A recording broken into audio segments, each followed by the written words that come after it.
ಡಲಾಯ್ತ್ ಅವರ ಸಾರಥ್ಯದಲ್ಲಿ the Friday Times news. ರಾಜ್ಯ ಕಾಂಗ್ರೆಸ್ ಸರ್ಕಾರದ ದಲಿತ ವಿರೋಧಿ ನೀತಿ ಖಂಡಿಸಿ ಬಿಜೆಪಿ ಘಟಕದಿಂದ ಪ್ರತಿಭಟನೆ. ಎಸ್ಸಿ, ಎಸ್ಪಿ, ಟಿಎಸ್ಪಿ ಯೋಜನೆಯ ದಲಿತರಿಗೆ ಮೀಸಲಿಟ್ಟಿದ್ದ 11,144 ಕೋಟಿ ರೂಪಾಯಿ ಹಣವನ್ನು ಸರ್ಕಾರ ಗ್ಯಾರಂಟಿ ಯೋಜನೆಗಳಿಗೆ ಬಳಕೆ ಮಾಡಲು ವರ್ಗಾಯಿಸಿರುವುದನ್ನು ಖಂಡಿಸಿ ಬಿಜೆಪಿ ಘಟಕದಿಂದ ಜಿಲ್ಲಾಧಿಕಾರಿ ಕಚೇರಿ ಎದುರಿಗೆ ಪ್ರತಿಭಟನೆ ನಡೆಸಿ ನಂತರ ಅಪರ ಜಿಲ್ಲಾಧಿಕಾರಿಗಳಿಗೆ ಮನವಿ ಸಲ್ಲಿಸಲಾಯಿತು. ಈ ಸಂದರ್ಭದಲ್ಲಿ ಬಿಜೆಪಿ ಜಿಲ್ಲಾಧ್ಯಕ್ಷ ರಾಜು ಕುರುಡಗಿ ಅವರು ಮಾತನಾಡಿ, ಆಗಲೇ ಸುಮಾರು 10 ತಿಂಗಳಿಂದ ಕಾಂಗ್ರೆಸ್ ಸರ್ಕಾರ ಆಡಳಿತವನ್ನು ನಡೆಸ್ತಾ ಇದೆ. ತಾವೆಲ್ಲ ನೋಡಿರ್ಬೋದು, ಸನ್ಮಾನ್ಯ ಸಿದ್ದರಾಮಯ್ಯನವರು ಇವತ್ತಿನವರೆಗೂ ಯಾವುದೇ ಅಭಿವೃದ್ಧಿ ಕಾರ್ಯಗಳನ್ನು ಕೈಗೊಂಡಿಲ್ಲ. ಇವತ್ತು ನಗರಗಳಲ್ಲಿ, ಗ್ರಾಮಗಳಲ್ಲಿ ಸಹಿತ ಜನ ನೋಡ್ತಾ ಇದ್ದಾರೆ. ಯಾವುದೇ ಅಭಿವೃದ್ಧಿ ಕಾರ್ಯಗಳು ಯೋಜನೆಗಳನ್ನು, ಯಾವುದೇ ಯೋಜನೆಗೂ ಹಣವನ್ನು ಕೊಟ್ಟಿಲ್ಲ. ಮತ್ತು ಏನು ದಲಿತ ಮತ್ತು ಹಿಂದುಳಿದ ಸಮಾಜ, ಪರಿಶಿಷ್ಟ ಪಂಗಡ ಮತ್ತು ಪರಿಶಿಷ್ಟ ಸಮಾಜಕ್ಕೆ ಮೀಸಲಿಡುವಂಥ ಹಣವನ್ನು, ಎಸ್ಸಿ, ಎಸ್ಪಿ, TSP ಹಣವನ್ನು ಸಹಿತ ಇವತ್ತು ಬೇರೆ ಯೋಜನೆ ಏನು ಅವರು ಗ್ಯಾರಂಟಿ ಯೋಜನೆ ಅಂತ ಹೇಳ್ತಾರೆ, ಆ ಯೋಜನೆಗೆ ದುರ್ಬಳಕೆ ಮಾಡಿ ಎಲ್ಲೋ ಒಂದು ಕಡೆ ಹಿಂದುಳಿದ ಸಮಾಜವನ್ನು ತುಳಿಯುವಂಥ ಕೆಲಸ ಇವತ್ತು ಸನ್ಮಾನ್ಯ ಸಿದ್ದರಾಮಯ್ಯನವರು ಮಾಡ್ತಾ ಇದ್ದಾರೆ. ಹಿಂದುಳಿದ ವರ್ಗಕ್ಕೆ ನಾನು ಎತ್ತಿ ಹಿಡಿತೀನಿ, ಹಿಂದುಳಿದ ವರ್ಗ ಏಳಿಗೆ ಮಾಡ್ತೀನಿ ಅಂತೇಳಿ ಸಿದ್ದರಾಮಯ್ಯನವರು ಪ್ರತಿ ಭಾಷಣ ಹೇಳ್ತಾ ಇದ್ದಾರೆ. ಆದರೆ ಇಲ್ಲಿ ಹಣವನ್ನು ಕೊಡುವಂಥ ನಿಟ್ಟಿನೊಳಗೆ ಆ ಪರಿಶಿಷ್ಟ ಪಂಗಡಕ್ಕೆ ಮತ್ತು ಪರಿಶಿಷ್ಟ ವರ್ಗಕ್ಕೆ ಇಡುವಂಥ ಹಣವನ್ನು ದುರ್ಬಳಕೆ ಮಾಡಿ ಆ ಸಮಾಜನ ತುಳಿಯುವಂಥ ಕೆಲಸ ಇವತ್ತು ಮಾಡ್ತಾ ಇದ್ದಾರೆ. ಹಲವಾರು ಯೋಜನೆಗಳು, ಯಾವುದೇ ಯೋಜನೆಗಳು ಇರಲಿ, ಯಾವುದೇ ಯೋಜನೆಗೂ ಹಣವನ್ನು ಕೊಡದೆ ಇವತ್ತು ರಾಜ್ಯಕ್ಕೆ ಇವತ್ತು ಸನ್ಮಾನ್ಯ ಸಿದ್ದರಾಮಯ್ಯನವರು ಹಣವನ್ನು ಇವತ್ತು ಬಿಡುಗಡೆ ಮಾಡ್ತಾ ಇಲ್ಲ. ಹೀಗಾಗಿ ಇವತ್ತು ರಾಜ್ಯಾದ್ಯಂತ ಎಲ್ಲ ಜಿಲ್ಲೆಗಳಲ್ಲಿ ನಾವು ಭಾರತೀಯ ಜನತಾ ಪಕ್ಷದಿಂದ ಇವತ್ತು ರಾಜ್ಯ ಸರ್ಕಾರದ ವಿರೋಧಿ ಇವತ್ತು ನೀತಿ ಅನುಸರಿಸುವುದಕ್ಕೆ ಇವತ್ತು ಹೋರಾಟವನ್ನು ಮಾಡ್ತಾ ಇದ್ದೀವಿ. ರಾಜ್ಯದಲ್ಲಿ ಕಳೆದ 9 ತಿಂಗಳಲ್ಲಿ ಕಾಂಗ್ರೆಸ್ ಆಡಳಿತವು ದಲಿತ ಸಮುದಾಯದ ವಿಚಾರದಲ್ಲಿ ಕೇವಲ ಮಾತಿನಲ್ಲಿ ಮಾತ್ರ ಕಾಳಜಿಯನ್ನ ತೋರಿ ದಲಿತ ಸಮುದಾಯವನ್ನ ವಂಚಿಸುತ್ತಿದ್ದಾರೆ. ಕಳೆದ ಚುನಾವಣೆಯಲ್ಲಿ ತಮ್ಮ ಗೆಲುವಿನ ಸಲುವಾಗಿ ದಲಿತರಿಗೆ ಮೀಸಲಿಟ್ಟಿದ್ದ 11,144 ಕೋಟಿ ರೂಪಾಯಿಗಳನ್ನು ಗ್ಯಾರಂಟಿ ಯೋಜನೆಗಳಿಗೆ ಬಳಕೆ ಮಾಡಲು ವರ್ಗಾಯಿಸಿ ದಲಿತ ಬಾಂಧವರನ್ನ ಬಲಿಕೊಟ್ಟು ತಮ್ಮ ಸ್ವಾರ್ಥ ಸಾಧನೆ ಪೂರೈಸಿಕೊಂಡಿದ್ದಾರೆ. ದಲಿತರ ಹಿತರಕ್ಷಣೆ ಮಾಡಬೇಕಿದ್ದ ಸಮಾಜ ಕಲ್ಯಾಣ ಸಚಿವ ಎಚ್.ಸಿ. ಮಹದೇವಪ್ಪನವರು ಈ ಅನ್ಯಾಯದ ವಿರುದ್ಧ ಸೋಲೆತ್ತದೆ ಕಾಂಗ್ರೆಸ್ ಪಾರ್ಟಿಯ ಹಿತಕ್ಕೆ ದಲಿತ ಸಮುದಾಯದ ಹಿತವನ್ನ ರಾಜಿ ಮಾಡಿಕೊಂಡಿದ್ದಾರೆ. ಇವರಿಗೆ ದಲಿತರ ಹಿತಾಸಕ್ತಿಗಿಂತ ವೋಟ್ ಬ್ಯಾಂಕ್ ರಾಜಕಾರಣವು ಸರ್ಕಾರಕ್ಕೆ ಆದ್ಯತೆಯಾಗಿರುವುದು ಶೋಚನೀಯ ಸಂಗತಿ ಎಂದು ರಾಜು ಕುರುಡಗಿ ಹೇಳಿದರು.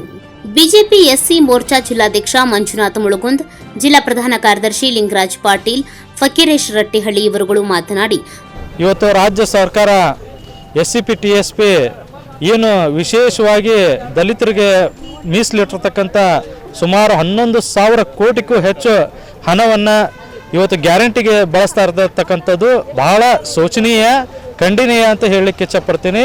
ಇವತ್ತು ಈ ರಾಜ್ಯ ಸರ್ಕಾರ ದಲಿತರ ಹೆಸರನ್ನು ಹೇಳಿಕೊಂಡು, ಹಿಂದುಳಿದವರ ಹೆಸರುಗಳನ್ನು ಹೇಳಿಕೊಂಡು, ಬಡವರ ಹೆಸರನ್ನು ಹೇಳಿಕೊಂಡು ಇವತ್ತು ಸರ್ಕಾರ ಓಟ್ ತಗೊಂಡು ಸರ್ಕಾರ ಬಂದಿದೆ.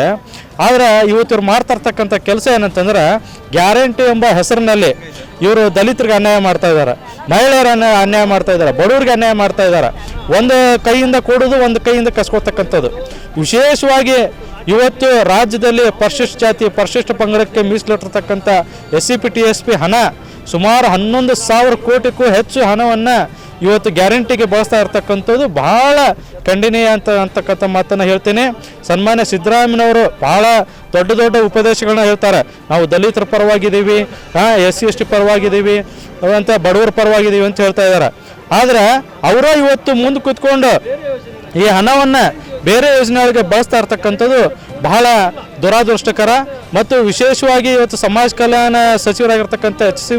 ಮಹದೇವಪ್ಪನವರು ಇದನ್ನು, ಅವರು ಸ್ವತಃ ಒಬ್ಬ ಪರಿಶಿಷ್ಟ ಜಾತಿಯವರಾಗಿ ಇದನ್ನು ನೋಡಿಕೊಂಡು ಒಂದು ಪಕ್ಷಕ್ಕೆ ಒಂದು ಕಟ್ಟಬಿದ್ದು ಅವರು ಯಾವುದೇ ರೀತಿಯ ಬಾಯಿ ಮಾತನ್ನು ತೆಗೆದು ಚಕಾರ ಶಬ್ದ ಎತ್ತದೆ ಇವತ್ತು ಈ ಹಣವನ್ನು ದುರುಪಯೋಗ ಮಾಡಲಿಕ್ಕೆ ಬಿಟ್ಟಿರ್ತಕ್ಕಂಥದ್ದು ಬಹಳ ಖಂಡನೀಯ. ಮತ್ತು ಗದಗ ಜಿಲ್ಲಾ ಉಸ್ತುವಾರಿ ಸಚಿವರು, ಕಾನೂನು ಸಚಿವರಾಗಿರ್ತಕ್ಕಂಥ ಸನ್ಮಾನ್ಯ H.K. ಪಾಟೀಲ್ರು ಇದನ್ನು ನೋಡಿ ಕಣ್ಮುಚ್ಚಿ ಕೊಡ್ತಿರ್ತಕ್ಕಂಥದ್ದು ಬಹಳ ಖಂಡನೀಯ. ಇವರೆಲ್ಲರೂ ಮಾತನಾಡಿದ್ರೆ ನಾವು ದಲಿತರ ಪರವಾಗಿ ಅದನ್ನ ಅಂತ ಹೇಳ್ತಾರೆ. ಆದರೆ ಮಾಡ್ತಾ ಇರೋ ಕೆಲಸ ನೋಡಿದ್ರೆ ದಲಿತ ವಿರೋಧಿ ಕೆಲಸಗಳನ್ನು ಮಾಡ್ತಾ ಇದ್ದಾರೆ. ಇದನ್ನು ನಾವು ತೀವ್ರವಾಗಿ ಖಂಡಿಸ್ತೀವಿ. ಇದನ್ನು ಶೀಘ್ರದಲ್ಲೇ ನಮ್ಮ SC/ST ನಿಗಮಕ್ಕೆ ಇದನ್ನು ಶೀಘ್ರದಲ್ಲೇ ಹಣವನ್ನು ನೀಡಬೇಕು ಅಂತೇಳಿ ಈ ಮುಖಾಂತರ ನಾವೆಲ್ಲ ಭಾರತೀಯ ಜನತಾ ಪಕ್ಷ ಗದಗ ಜಿಲ್ಲಾ ವತಿಯಿಂದ ಒತ್ತಾಯಿಸ್ತಾ ಇದ್ದೇವೆ. ಗ್ಯಾರಂಟಿಗೆ ಹಣ ನೀಡಬೇಕಾದ ಕಾರಣ 2024-25ರ ಮುಂಗಡ ಪತ್ರದಲ್ಲಿ ಮತ್ತೆ 11,000 ಕೋಟಿ ರೂಪಾಯಿ ಅನುದಾನ ಕಡಿತವಾಗಿದೆ. ಸಂವಿಧಾನ ಜಾತ ಮಾಡುತ್ತಿರುವ ಸರ್ಕಾರ ಸಂವಿಧಾನದ ಆಶಯಕ್ಕೆ ವಿರುದ್ಧವಾಗಿ ದಲಿತರಿಗೆ ಸೇರಬೇಕಾದ ಅನುದಾನವನ್ನು ನಿರಾಕರಿಸಿ ಅನ್ಯಾಯ ಮಾಡುತ್ತಿದ್ದಾರೆ ಎಂದರು. ಸರ್ಕಾರಕ್ಕೆ ಕಣ್ಮುಚ್ಚಿ ಕುಳಿತ ಕಾನೂನು ಸಚಿವ ಎಚ್ ಕೆ ಪಾಟೀಲ್ರಿಗೆ ಕಣ್ಮುಚ್ಚಿ ಕುಳಿತ ಕಾನೂನು ಸಚಿವ ಎಚ್ ಕೆ ಪಾಟೀಲ್ರಿಗೆ ಧಿಕ್ಕಾರ ಧಿಕ್ಕಾರ ಡೌನ್ ಡೌನ್ ಡೌನ್ ಡೌನ್ बोलो भारत माता की विद्यार्थी विरोधी सरकार के विरोधी सरकार के